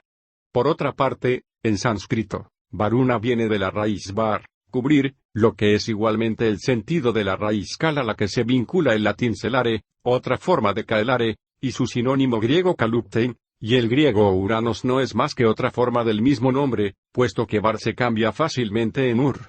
Así pues, estas palabras pueden significar lo que se cubre, lo que se oculta, pero también lo que está oculto, y este último sentido es doble, es lo que está oculto a los sentidos, es decir, el dominio suprasensible, y es también, en los períodos de ocultamiento o de oscurecimiento, la tradición que cesa de estar manifestada exterior y abiertamente, deviniendo entonces el mundo celeste el mundo subterráneo. Bajo otro aspecto, hay que establecer todavía una aproximación con el cielo. A luz se le llama la ciudad azul, y este color, que es el del zafiro, es el color celeste. En la India, se dice que el color azul de la atmósfera se produce por la reflexión de la luz sobre una de las caras del Meru, la cara meridional, que mira al Jambudvipa, y que está hecha de zafiro. Es fácil comprender que esto se refiere al mismo simbolismo. El Jambudvipa no es solo la India como se cree de ordinario, sino que representa en realidad todo el conjunto del mundo terrestre en su estado actual, y, en efecto, este mundo puede ser considerado como situado todo entero al sur del Meru, puesto que éste se identifica con el polo septentrional. Los 7 dvipas, literalmente islas o continentes, emergen sucesivamente en el curso de ciertos periodos cíclicos, de suerte que cada uno de ellos es el mundo terrestre considerado en el periodo correspondiente, forman un loto cuyo centro es el Meru, en relación al cual están orientados según las 7 regiones del espacio. Así pues, hay una cara del Meru que está vuelta hacia cada uno de los 7 dvipas. Si cada una de estas caras tiene uno de los colores del arco iris, la síntesis de estos 7 colores es el blanco, que se atribuye por todas partes a la autoridad espiritual suprema, y que es el color del Meru considerado en sí mismo. Veremos que se le designa efectivamente como la montaña blanca, mientras que los demás colores representan solo sus aspectos en relación a los diferentes dvipas. Parece que, para el período de manifestación de cada dvipa, haya una posición diferente del Meru, pero, en realidad, el Meru es inmutable, puesto que es el centro, y es la orientación del mundo terrestre en relación a él la que es cambiada de un período a otro. Volvamos a la palabra hebraica luz, cuyas diversas significaciones son muy dignas de atención. Esta palabra tiene ordinariamente el sentido de almendra, y también de almendro, puesto que designa por extensión tanto al árbol como a su fruto, o de hueso. Ahora bien, el hueso es lo más interior y oculto que hay, y está enteramente cerrado. De ahí la idea de inviolabilidad, idea que se vuelve a encontrar en el nombre de lagarta. La misma palabra luz es también el nombre dado a una partícula corporal indestructible, representada simbólicamente como un hueso muy duro, y a la cual el alma permanecería ligada después de la muerte y hasta la resurrección.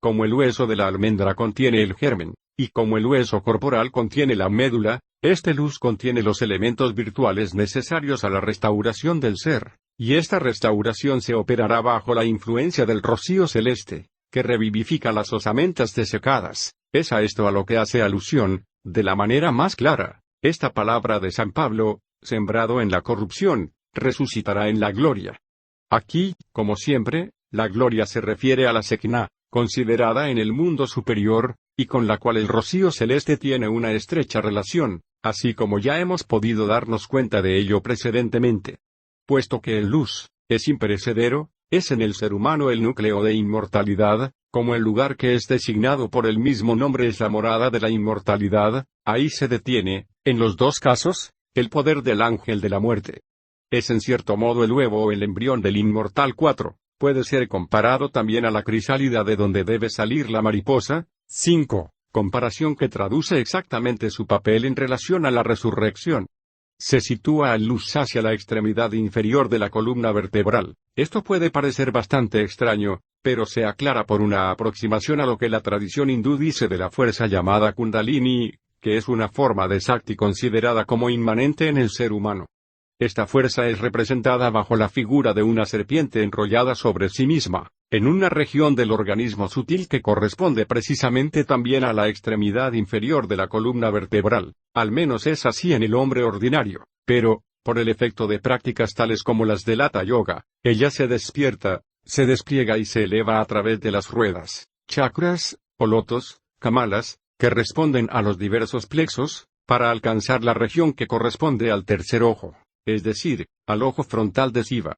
Este estadio representa la restitución del estado primordial, donde el hombre recupera el sentido de la eternidad y, por eso mismo, obtiene lo que hemos llamado en otra parte la inmortalidad virtual. Hasta aquí, todavía estamos en el estado humano, en una fase ulterior. Kundalini alcanza finalmente la coronilla de la cabeza, y esta última fase se refiere a la conquista efectiva de los estados superiores del ser. Lo que parece resultar de esta aproximación, es que la localización del luz en la parte inferior del organismo se refiere solo a la condición de hombre caído, y, para la humanidad terrestre considerada en su conjunto, ocurre lo mismo con la localización del centro espiritual supremo en el mundo subterráneo. Capítulo 8. El centro supremo oculto durante el Kali Yuga. El Agartha, se dice en efecto, no siempre fue subterráneo, y no lo permanecerá siempre. Vendrá un tiempo donde, según las palabras contadas por Emeosendouski, los pueblos de Agarthi saldrán de sus cavernas y aparecerán sobre la superficie de la tierra. Antes de su desaparición del mundo visible, este centro llevaba otro nombre, ya que el de Agartha, que significa inaprehensible o inaccesible, y también inviolable, ya que es la morada de la paz, sale, ¿no le habría convenido entonces? Emeosendouski precisa que ha devenido subterráneo hace más de 6.000 años, y se encuentra que esta fecha corresponde, con una aproximación muy suficiente, al comienzo del Kali Yuga, o Edad Negra, la Edad de Hierro de los antiguos occidentales, el último de los 4 períodos en los cuales se divide el Manvantara. Su reaparición debe coincidir con el fin del mismo período. Hemos hablado más atrás de las alusiones hechas por todas las tradiciones a algo que se ha perdido o que se ha ocultado, y que se representa bajo símbolos diversos. Esto, cuando se lo toma en su sentido general, el que concierne a todo el conjunto de la humanidad terrestre, se refiere precisamente a las condiciones del Kali Yuga. Así pues, el periodo actual es un periodo de oscurecimiento y de confusión. Sus condiciones son tales, que mientras que persistan, el conocimiento iniciático debe necesariamente permanecer oculto, de donde el carácter de los misterios de la antigüedad llamada histórica, que ni siquiera se remonta hasta el comienzo de este periodo, y de las organizaciones secretas de todos los pueblos, organizaciones que dan una iniciación efectiva allí donde subsiste todavía una verdadera doctrina tradicional, pero que ya no ofrecen más que su sombra cuando el espíritu de esa doctrina ha cesado de vivificar los símbolos que no son más que su representación exterior, y eso porque, por razones diversas, todo lazo consciente con el centro espiritual del mundo ha acabado por ser roto, lo que es el sentido más particular de la pérdida de la tradición, el que concierne especialmente a tal o a cual centro secundario, que haya cesado de estar en relación directa y efectiva con el centro supremo. Así pues, como ya lo hemos dicho precedentemente, se debe hablar de algo que está ocultado más bien que verdaderamente perdido, puesto que no está perdido para todos y puesto que algunos lo poseen todavía integralmente, y, si ello es así, otros tienen siempre la posibilidad de reencontrarlo, siempre que lo busquen como conviene, es decir, que su intención sea dirigida de tal suerte que, por las vibraciones armónicas que despierte según la ley de las acciones y reacciones concordantes pueda ponerles en comunicación espiritual efectiva con el centro supremo. Por lo demás, esta dirección de la intención tiene, en todas las formas tradicionales, su representación simbólica. Queremos hablar de la orientación ritual. Esta, en efecto, es propiamente la dirección hacia un centro espiritual, que, cualquiera que éste sea, es siempre una imagen del verdadero centro del mundo. Pero a medida que se avanza en el Kali Yuga, la unión con este centro, cada vez más cerrado y ocultado, deviene más difícil, al mismo tiempo que devienen más raros los centros secundarios que le representan exteriormente, y no obstante, cuando acabe este periodo, la tradición deberá ser manifestada de nuevo en su integridad, puesto que el comienzo de cada manvantara al coincidir con el fin del precedente, implica necesariamente, para la humanidad terrestre, el retorno al estado primordial.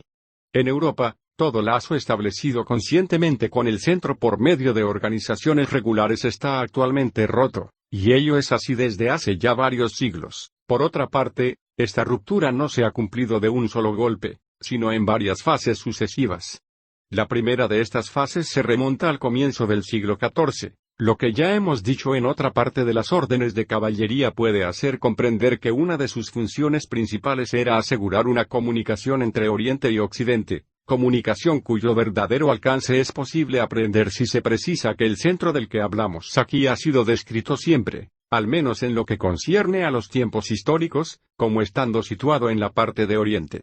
No obstante, después de la destrucción de la Orden del Temple, el rosacrucianismo, o aquello a lo que se debía dar este nombre después, continuó asegurando el mismo lazo, aunque de una manera más disimulada. El Renacimiento y la Reforma marcaron una nueva fase crítica, y finalmente, según lo que parece indicar Saint-Yves, la ruptura completa habría coincidido con los tratados de Westfalia que, en 1648, terminaron la Guerra de los 30 años. Ahora bien, es sorprendente que varios autores hayan afirmado precisamente, que, poco después de la Guerra de los 30 años, los verdaderos Rosacruz abandonaron Europa para retirarse a Asia, y recordaremos, a este propósito, que los adeptos rosacrucianos eran en número de 12, como los miembros del círculo más interior de Lagarta, y conformemente a la constitución común a tantos centros espirituales formados a la imagen de ese centro supremo.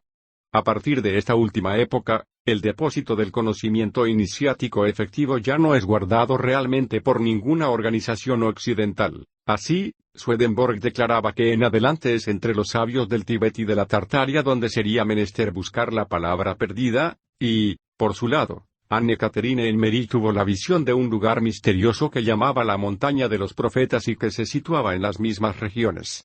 Agregaremos que es de las informaciones fragmentarias que Blavatsky pudo recopilar sobre este tema, sin comprender por lo demás su verdadera significación, de donde nació en ella la idea de la Gran Logia Blanca, a la que podríamos llamar, no ya una imagen, sino simplemente una caricatura o una parodia imaginaria de Lagarta. Capítulo 9. El ónfalos y los betilos. Según lo que cuenta M. Ossendowski, el rey del mundo apareció antaño varias veces, en la India y en Siam, bendiciendo al pueblo con una manzana de oro coronada de un cordero, y este detalle toma toda su importancia cuando se le aproxima a lo que Saint-Yves dice del ciclo del cordero y del carnero. Por otro lado, y esto es todavía más destacable, existen en la simbólica cristiana innumerables representaciones del cordero sobre una montaña de donde descienden 4 ríos, que son evidentemente idénticos a los 4 ríos del paraíso terrestre.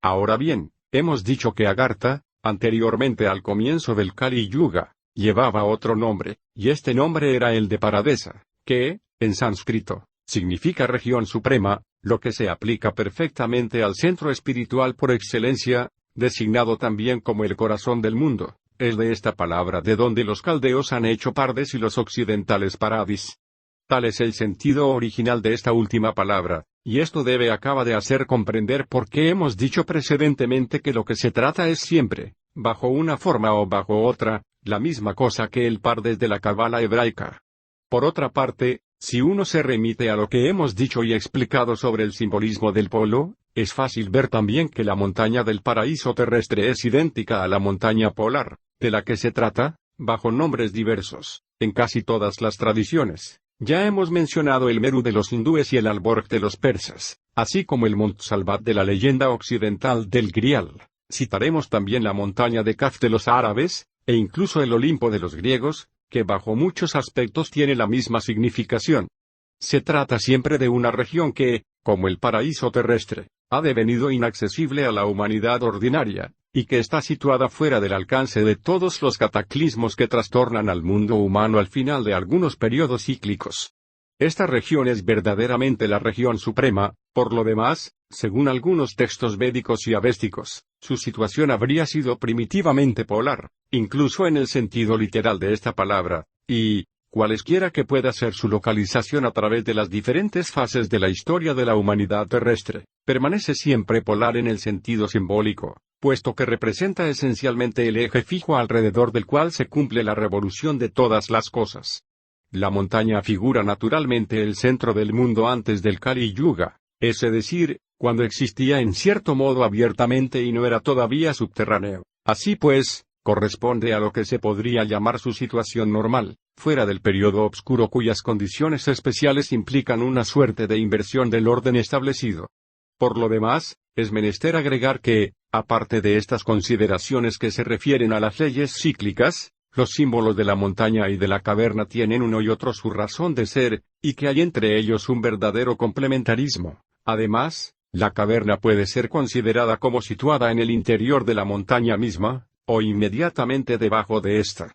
Hay también otros símbolos que, en las tradiciones antiguas, representan el centro del mundo. Uno de los más destacables es quizás el del ómfalos, que se encuentra igualmente en casi todos los pueblos. La palabra griega ómfalos significa ombligo, pero designa también, de una manera general, todo lo que es centro, y más especialmente el cubo de una rueda. En sánscrito, la palabra navi tiene igualmente estas diferentes acepciones, y, en las lenguas célticas y germánicas, hay igualmente derivados de la misma raíz, que se encuentran bajo las formas nav y nab. Por otro lado, en galo, la palabra nabonav, que es evidentemente idéntica a estas últimas, tiene el sentido de jefe y se aplica incluso a Dios. Así pues, es la idea del principio central la que se expresa aquí. Por lo demás, el sentido de cubo tiene, a este respecto, una importancia muy particular, porque la rueda es por todas partes un símbolo del mundo realizando su rotación alrededor de un punto fijo,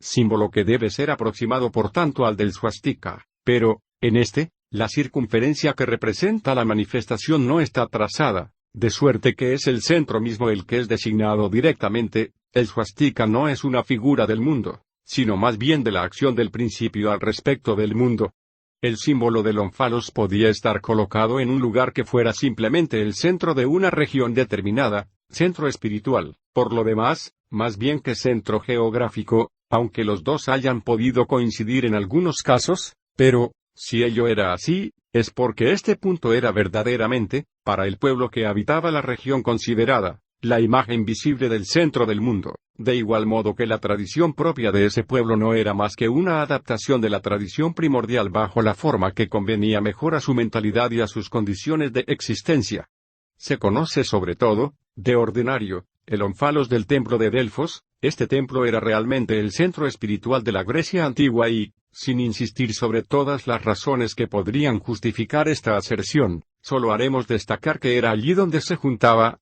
2 veces al año, el Consejo de los Anfitriones, compuesto por los representantes de todos los pueblos helénicos, y que formaba por lo demás el único lazo efectivo entre aquellos pueblos, lazo cuya fuerza residía precisamente en su carácter esencialmente tradicional.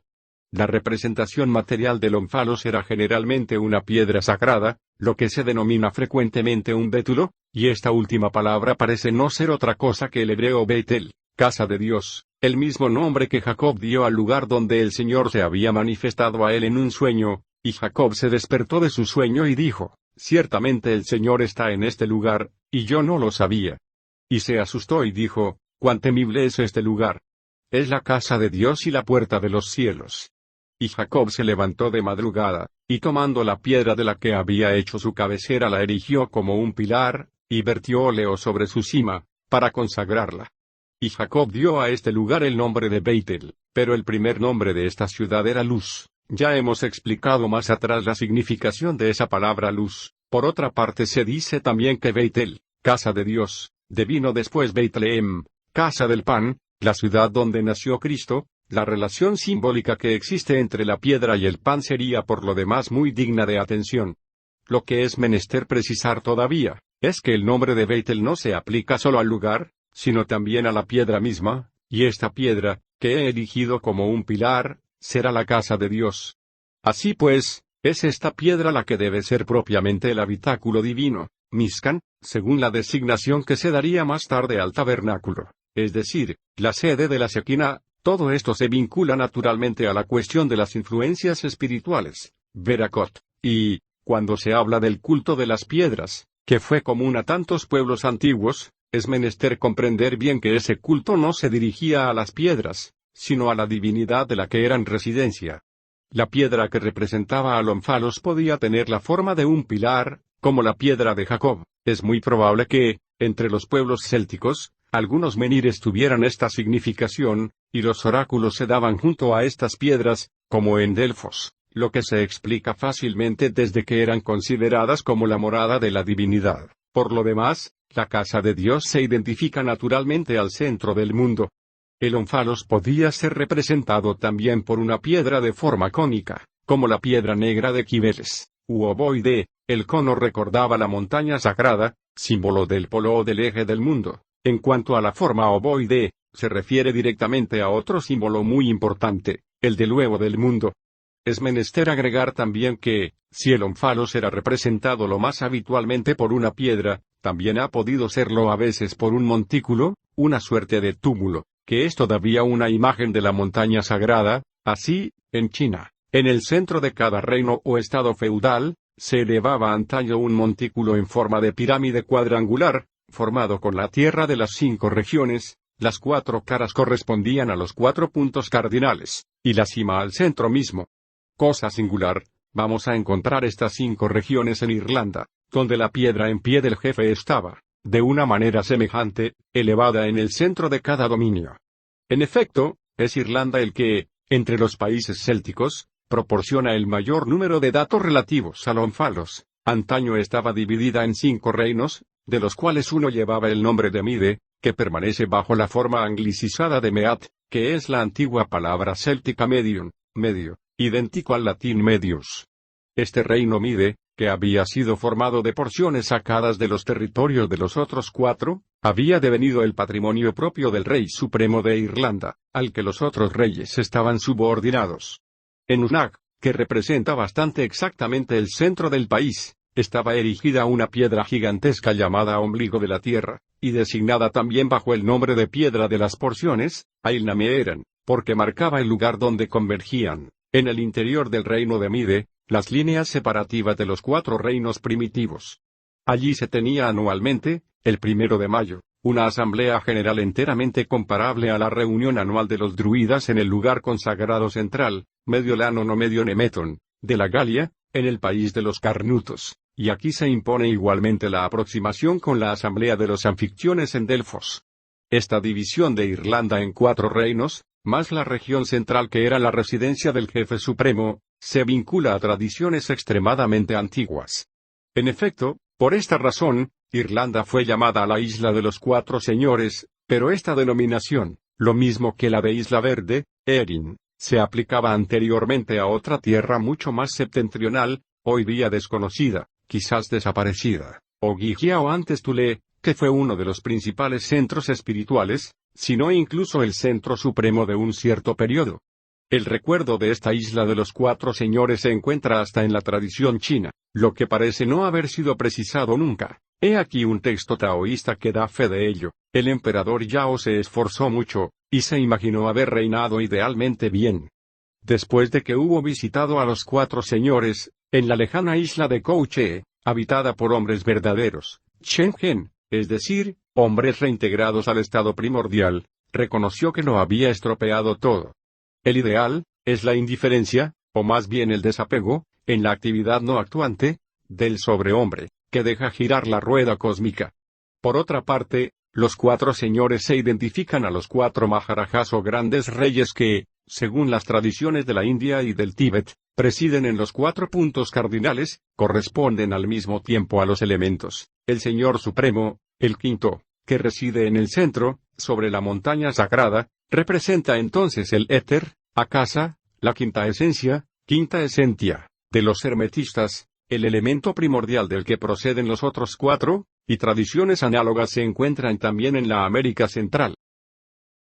Capítulo 10. Nombres y representaciones simbólicas de los centros espirituales. En lo que concierne a la región suprema, podríamos citar todavía muchas otras tradiciones concordantes. Hay concretamente, para designarla, otro nombre, probablemente más antiguo que el de Paradesa. Este nombre es el de Tula, de donde los griegos hicieron Thule, y, como acabamos de verlo, esta Thule era verosímilmente idéntica a la primitiva isla de los Cuatro Señores. Por lo demás, es menester observar que el mismo nombre de Tula ha sido dado a regiones muy diversas, puesto que, todavía hoy, se le encuentra tanto en Rusia como en América Central. Sin duda se debe pensar que cada una de estas regiones fue, en una época más o menos lejana, la sede de un poder espiritual que era como una emanación del poder espiritual de la Tula primordial.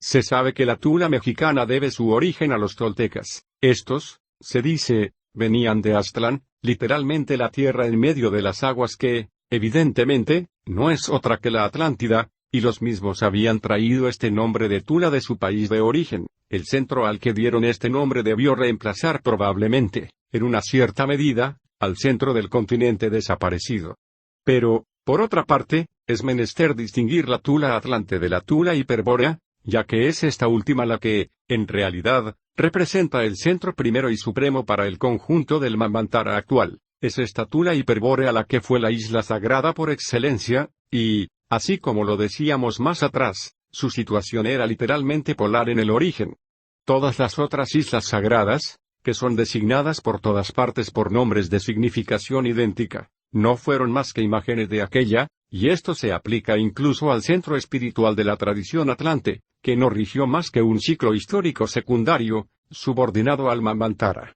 La palabra Tula, en sánscrito, significa balanza, y designa en particular el signo zodiacal de este nombre, pero, según una tradición china, la balanza celeste ha sido primitivamente la Osa Mayor. Esta precisión es de la mayor importancia, ya que el simbolismo que se vincula a la Osa Mayor está ligado naturalmente de la manera más estrecha al del polo. No podemos extendernos aquí sobre esta cuestión que requeriría ser tratada en un estudio particular. Habría lugar a examinar también la relación que puede existir entre la balanza polar y la balanza zodiacal. Por lo demás, esta última se considera como el signo del juicio, y lo que hemos dicho precedentemente de la balanza como atributo de la justicia, a propósito de Melquisedec, puede hacer comprender que su nombre haya sido la designación del centro espiritual supremo. Tula es llamada también la Isla Blanca, y ya hemos dicho que este color es el que representa a la autoridad espiritual. En las tradiciones americanas, Aztlán tiene por símbolo una montaña blanca, pero esta figuración se aplicaba primero a la Tula hiperbórea y a la montaña polar. En la India, la Isla Blanca, Shweta-dvipa, a la que se coloca generalmente en las lejanas regiones del norte, se considera como la morada de los bienaventurados, lo que la identifica claramente a la tierra de los vivos. No obstante, hay una excepción notable. Las tradiciones célticas hablan sobre todo de la Isla Verde como la Isla de los Santos o la Isla de los Bienaventurados, pero en el centro de esa isla se eleva la montaña blanca, que no ha sido, se dice, sumergida por ningún diluvio, y cuya cima es de color púrpura. Esta montaña del sol, como también se llama, es lo mismo que el Meru, que es también la montaña blanca. Está rodeado de un cinturón verde por el hecho de que está situado en medio del mar, y en su cima brilla el triángulo de la luz. A la designación de centros espirituales como la Isla Blanca, designación que, lo recordamos todavía, ha podido aplicarse como todas las demás a centros secundarios, y no únicamente al centro supremo al cual convenía en primer lugar, es menester vincular los nombres de lugares, regiones, o ciudades, que expresan igualmente la idea de blancura. Existe un gran número de ellas, de Albión a Albania pasando por Alba la Larga, la ciudad madre de Roma, y las otras ciudades antiguas que han podido llevar el mismo nombre. En los griegos, el nombre de la ciudad de Argos tiene la misma significación, y la razón de estos hechos aparecerá más claramente por lo que diremos un poco más adelante. Hay que hacer todavía una precisión sobre la representación del centro espiritual como una isla, que encierra por lo demás la montaña sagrada, ya que, al mismo tiempo que una tal localización ha podido existir efectivamente aunque todas las tierras santas no sean islas, debe tener también una significación simbólica. Los hechos históricos mismos, y sobre todo los de la historia sagrada, traducen en efecto a su manera verdades de orden superior, en razón de la ley de correspondencia que es el fundamento mismo del simbolismo, y que une a todos los mundos en la armonía total y universal. La idea que evoca la representación de que se trata es esencialmente la de estabilidad, idea que hemos indicado precisamente como característica del polo. La isla permanece inmutable en medio de la agitación incesante de las olas, agitación que es una imagen de la del mundo exterior, y es menester haber atravesado el mar de las pasiones para llegar al monte de la salvación, al santuario de la paz. 2 Capítulo 11 Localización de los centros espirituales. En lo que precede, hemos dejado casi enteramente de lado la cuestión de la localización efectiva de la región suprema, cuestión muy compleja, y por lo demás completamente secundaria desde el punto de vista en que hemos querido colocarnos. Parece que haya lugar a considerar varias localizaciones sucesivas, correspondientes a diferentes ciclos, subdivisiones de otro ciclo más extenso que es el Manvantara. Por lo demás, si se considera el conjunto de este poniéndose en cierto modo fuera del tiempo, habría que considerar un orden jerárquico entre estas localizaciones, orden que corresponde a la constitución de formas tradicionales que no son en suma más que adaptaciones de la tradición principal y primordial que domina todo el Manvantara. Por otra parte, recordaremos todavía una vez más que puede también haber simultáneamente, además del centro principal, varios centros que se vinculan a él y que son como otras tantas imágenes suyas, lo que es una fuente de confusiones bastante fáciles de cometer, tanto más cuanto que estos centros secundarios, al ser más exteriores, son por eso mismo más visibles que el centro supremo. Sobre este último punto, ya hemos hecho notar en particular la similitud del Lhasa, centro del lamaísmo, con el Agartha. Agregaremos ahora que, incluso en Occidente, se conocen todavía al menos 2 ciudades cuya disposición topográfica presenta particularidades que, en el origen, han tenido una razón de ser semejante, Roma y Jerusalén, y ya hemos visto más atrás que esta última era efectivamente una imagen visible de la misteriosa Salem de Melquisedec. En efecto, así como ya lo hemos indicado más atrás, había en la antigüedad lo que se podría llamar una geografía sagrada, o sacerdotal, y la posición de las ciudades y de los templos no era arbitraria, sino determinada según leyes muy precisas. Por esta observación se pueden presentir los lazos que unían el arte sacerdotal y el arte real al arte de los constructores, así como las razones por las que las antiguas corporaciones estaban en posesión de una verdadera tradición iniciática. Por lo demás, entre la fundación de una ciudad y la constitución de una doctrina, o de una nueva forma tradicional, por adaptación a condiciones definidas de tiempo y de lugar, había una relación tal que la primera era frecuentemente tomada para simbolizar a la segunda. Naturalmente, se debía recurrir a precauciones especiales cuando se trataba de fijar el emplazamiento de una ciudad que estaba destinada a devenir, bajo una relación u otra, la metrópoli de toda una parte del mundo, y los nombres de las ciudades, así como lo que se refiere a las circunstancias de su fundación, merecerían ser examinados cuidadosamente bajo este punto de vista. Sin extendernos sobre estas consideraciones que no se refieren más que indirectamente a nuestro tema, diremos también que un centro del género de aquellos de los que acabamos de hablar existía en Creta en la época prehelénica, y que parece que Egipto haya contado con varios de ellos, probablemente fundados en épocas sucesivas, como Menfis y Tebas. El nombre de esta última ciudad, que fue también el de una ciudad griega, debe retener más particularmente nuestra atención, como designación de centros espirituales, en razón de su identidad manifiesta con el de la Teba hebraica, es decir, con el arca del diluvio. Este es también una representación del centro supremo, considerado especialmente en tanto que asegura la conservación de la tradición, en el estado de repliegue en cierto modo en el período transitorio que es como el intervalo de 2 ciclos y que está marcado por un cataclismo cósmico que destruye el estado anterior del mundo para hacer lugar a un estado nuevo. El papel del Noah bíblico es semejante al que desempeña en la tradición hindú Satyavrata, que deviene después, bajo el nombre de Vaivasvata, el Manu actual. Pero hay que destacar que, mientras que esta última tradición se refiere así al comienzo del presente Manvantara, el diluvio bíblico marca solo el comienzo de otro ciclo más restringido, comprendido en el interior de este mismo Manvantara. No se trata del mismo acontecimiento, sino solo de 2 acontecimientos análogos entre ellos. Lo que es también muy digno de ser notado aquí, es la relación que existe entre el simbolismo del arca y el del arco iris, relación que está sugerida, en el texto bíblico, por la aparición de este último después del diluvio, como signo de la alianza entre Dios y las criaturas terrestres. El arca, durante el cataclismo, flota sobre el océano de las aguas inferiores. El arco iris, En el momento que marca el restablecimiento del orden y la renovación de todas las cosas, aparece en la nube, es decir, en la región de las aguas superiores. Por consiguiente, se trata de una relación de analogía en el sentido más estricto de esta palabra, es decir, que las dos figuras son inversas y complementarias la una de la otra. La convexidad del arca está vuelta hacia abajo, la del arco iris hacia arriba, y su reunión forma una figura circular o cíclica completa, figura de la que son como las dos mitades. Esta figura estaba en efecto completa en el comienzo del ciclo. Es la sección vertical de una esfera cuya sección horizontal es representada por el recinto circular del paraíso terrestre, y este está dividido por una cruz que forman los 4 ríos salidos de la montaña polar.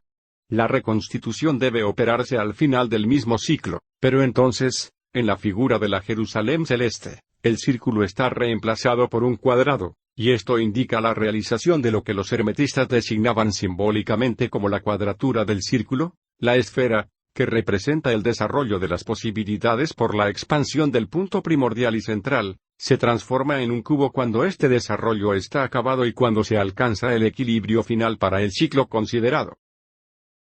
Capítulo 12. Algunas conclusiones. Del testimonio concordante de todas las tradiciones, se desprende muy claramente una conclusión, es la afirmación de que existe una Tierra Santa por excelencia, prototipo de todas las demás tierras santas, centro espiritual al que todos los demás centros están subordinados. La Tierra Santa es también la tierra de los santos, la tierra de los bienaventurados, la tierra de los vivos, la tierra de la inmortalidad. Todas estas expresiones son equivalentes, y es menester agregar todavía la de tierra pura, que Platón aplica precisamente a la morada de los bienaventurados. Esta morada se sitúa habitualmente en un mundo invisible, pero, si se quiere comprender de qué se trata, es menester no olvidar que ocurre lo mismo con las jerarquías espirituales de que hablan también todas las tradiciones, y que representan en realidad grados de iniciación. En el periodo actual de nuestro ciclo terrestre, es decir, en el Kali Yuga, esta tierra santa defendida por guardianes que la ocultan a las miradas profanas asegurando no obstante algunas relaciones exteriores, es en efecto invisible, inaccesible, pero solo para aquellos que no poseen las cualificaciones requeridas para penetrar en ella. Ahora bien, su localización en una región determinada, debe considerarse, como literalmente efectiva, o solo como simbólica, o es a la vez lo uno y lo otro. A esta cuestión, responderemos simplemente que, para nos, los hechos geográficos mismos, y también los hechos históricos, tienen, como todos los demás, un valor simbólico, que por lo demás, evidentemente, no les quita nada de su realidad propia en tanto que hechos, sino que les confiere, además de esta realidad inmediata, una significación superior. No pretendemos haber dicho todo lo que habría que decir sobre el tema al que se refiere el presente estudio, lejos de eso, y las aproximaciones mismas que hemos establecido podrán sugerir ciertamente muchas otras, pero, a pesar de todo, hemos dicho de él ciertamente mucho más de lo que se había hecho hasta aquí, y algunos quizás estén tentados de reprochárnoslo. No obstante, no pensamos que esto sea demasiado, y estamos persuadidos incluso de que no hay nada en ello que no deba ser dicho. Ello, aunque estemos menos dispuestos que nadie a contestar que haya lugar a considerar una cuestión de oportunidad cuando se trata de exponer públicamente algunas cosas de un carácter un poco desacostumbrado. Sobre esta cuestión de oportunidad, podemos limitarnos a una breve observación, es que, en las circunstancias en medio de las cuales vivimos al presente, los acontecimientos se desenvuelven con una tal rapidez que muchas cosas cuyas razones no aparecen todavía inmediatamente podrían encontrar, y más pronto de lo que nadie estaría tentado a creerlo, aplicaciones bastante imprevistas, si no enteramente imprevisibles. Queremos abstenernos de todo lo que, de cerca o de lejos, recuerde profecías, pero no obstante tenemos que citar aquí, para terminar, esta frase de Joseph de Maistre, que es todavía más verdadera hoy que hace un siglo: es menester estar preparados para un acontecimiento inmenso en el orden divino, hacia el que marchamos con una velocidad acelerada que debe sorprender a todos los observadores. Oráculos temibles anuncian que los tiempos ya han llegado,